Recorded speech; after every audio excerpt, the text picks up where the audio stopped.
Okay, so today what we are going to do is to review the letter that I gave you to write.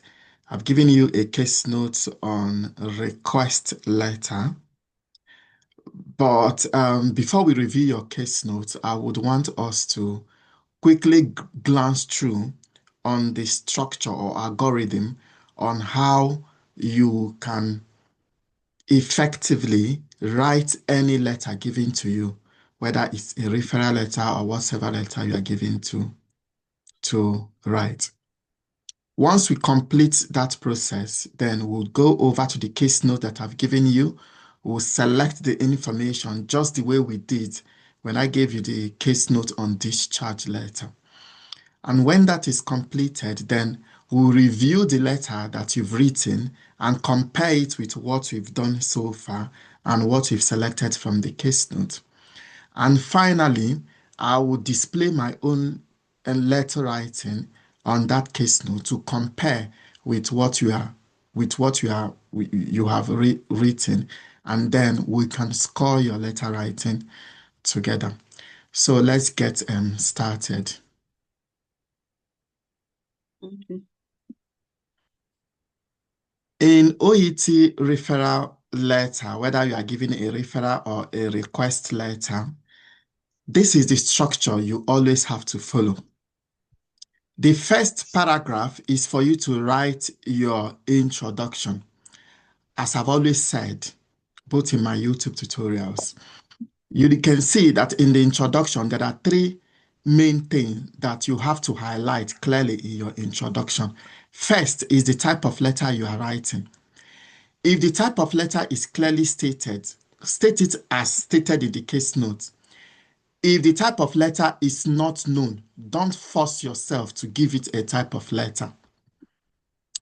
Then it's also important, the main thing in that introduction is for you stating the main problem that is requiring that referral. What is the problem exactly? Something is going on. Is it that this person doesn't have a home to stay? What is actually going on? Why do you need this referral? So there is a problem on ground you are trying to solve. You have to identify that from the case note, and it must be clearly stated in your introduction. Otherwise, the purpose of that letter will not be clear. And finally, is the purpose, what you want the reader to do. You have to highlight this, but that does not mean you bring in everything you want the reader to do in that case note. No, just a summary of what you want the reader to do. Is it for a continual care? Is it for monitoring? The details of this care, don't ever bring them in the introduction. Now, if these three things are clear in your introduction, that fulfills the purpose of that writing, and the possibility of you getting 7/7 points in scoring your introduction, the purpose of the letter, will be very high.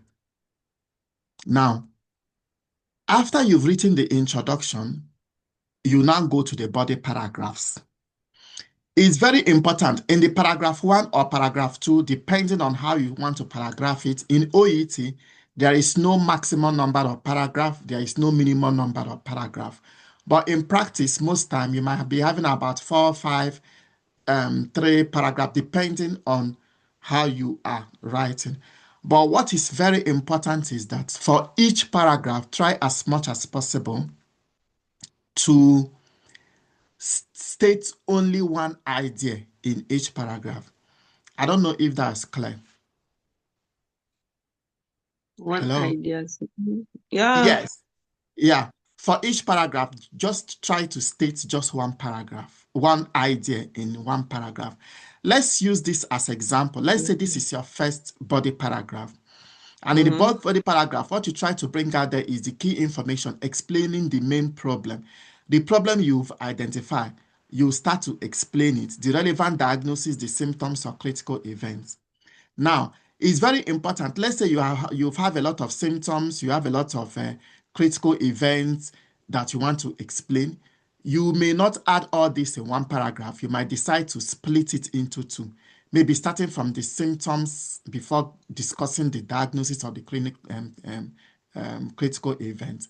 When we get over to your letter writing, we'll give you will buttress more on that. In the next paragraph, you can talk about the relevant medical and nursing history, the medications, the observation, the progression or deterioration. Here again, this must not be one paragraph. This can just be two paragraphs because you try as much as possible to bring one idea in one paragraph.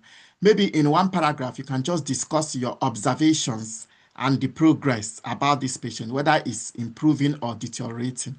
And in another paragraph, you may want to discuss the medical, the nursing history, and the medications you've given this patient. And then in the next body paragraph, you can decide to talk about the current condition and current care provided, the risk, concerns, and monitoring needs. Finally, the last paragraph, you will clearly state what the receiving professional should do next. What are the things now you want the receiving professional to do next? And reinforce the purpose of this letter. So by stating all those your recommendations, you are reinforcing the purpose of the letter. What's the problem you want this reader to solve? You are trying now to highlight them clearly for this reader to understand. One thing you should get clearly is that in arranging your paragraph, especially the body paragraph, please note, this one can be the first, this one can be the first, this one can be the first.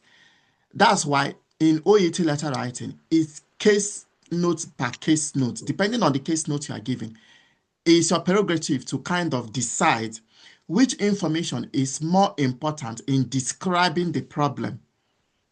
Yeah, which information will help the flow for the reader to get it clearer. Let's assume that this is a kind of an urgent letter, which is not very common with nursing kind of letter writing. In that case, most of the time, you might want to start talking about the current condition of this patient instead of discussing. You might want to start talking about the current condition of this patient and the symptom the patient is coming up with. But in your own case, sometimes this might even be the first thing you might want to talk about. Maybe the medical background first of this patient before whatever symptoms the patient is coming in with and the relevant diagnosis. So it depends on how important those information, the information you've gathered, how important they are to the problem that you have identified. So in summary, the introduction is just explaining why. Why are you writing this letter in the first place? As I've said earlier, what type of letter, what is the problem, and what do you want the reader to do? And in the body paragraph, you are now explaining the why, what the problem is. That's what you're trying to do in the body paragraph. That is, in that body paragraph, it's very important you only include information that are relevant to that letter writing. Any information that are not relevant to the problem, to explaining the problem or to explaining why, will not be included in that letter writing. And in your paragraph, you organize it according to importance, not according to chronology. You don't organize it based on how events happen, really.